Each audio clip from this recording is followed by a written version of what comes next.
I would love to. I mean, I would love to. I would love to start in the schools. I would love to start in any level. If invited to help in any way, I would love to do that. Yes, we should teach people. You see, under the name of secularism, what we have done is we have gotten rid of anything Indian. It's a very weird thing. It's partly a colonial hangover, partly an inferiority complex, partly the money comes from somewhere and they're sponsoring and they're taking over the industry, so we have to do what they're telling us. And partly it's our own weird ideas that this is some kind of something more superior. It's very strange. There was a Sanskrit Congress, World Sanskrit Congress in Thailand in 2005, organized by the Crown Princess, so this is the daughter of the king. And she's a Sanskrit scholar herself, and she sent her 2 sons to India to learn Sanskrit also. So she's inaugurating a college of Sanskrit she's starting, and a journal of Sanskrit, and wanted Indians to participate. So one Delhi University professor was involved as a consultant, and he was trying very hard to get the Indian government to give them some help and participate and send a delegation and fund it and whatnot. And Indian government not interested. And this is ironically the BJP government at the time. Not interested. And so then this guy comes to me and he says, you please help out. And I said, I'm a small foundation. How can I match what the royal family is going to do? And he says, but it's a matter of saving face.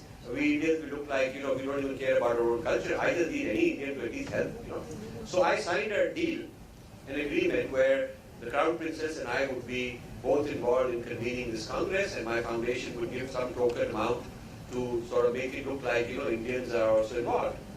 So, but then the BJP government fell, some other government comes, and before the Congress happens, and when the Congress is about to happen, a couple of months before, my friend who's the guy at Delhi University who was the consultant, he calls me with a very panicked voice and he says that Garvad ho gaya hai, HRD minister wants to come and inaugurate it, so aapke liye, instead of you, they want to do it.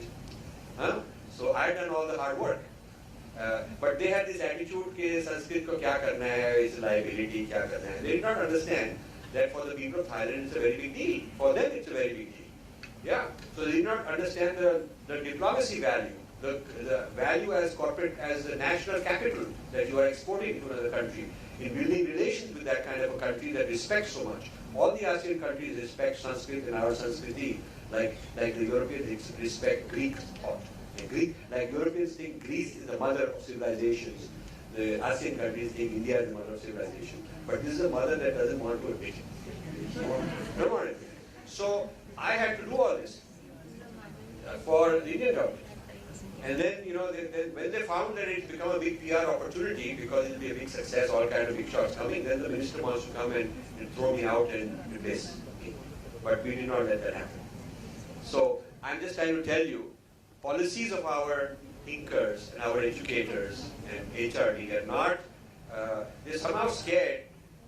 And when I asked those people, why weren't you able to help them? I asked those guys, the ambassador and all the people from the foreign services sitting there now, Indian people, I asked them, what was your problem? They said, sir, because we are secular, we can't promote all this. This is complete nonsense.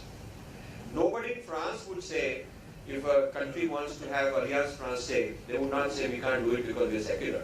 No Chinese government would turn down an offer to set up a whole Chinese Institute of Thought and language and all that on the grounds that, to prove we are secular, we better not do all this, otherwise they call us chauvinist and all that. Nobody would think like that. But only we got this inferiority complex that we, even when invited, even when somebody is interested in what we are doing, we are scared to sort of look at it very positively. This is our own complex.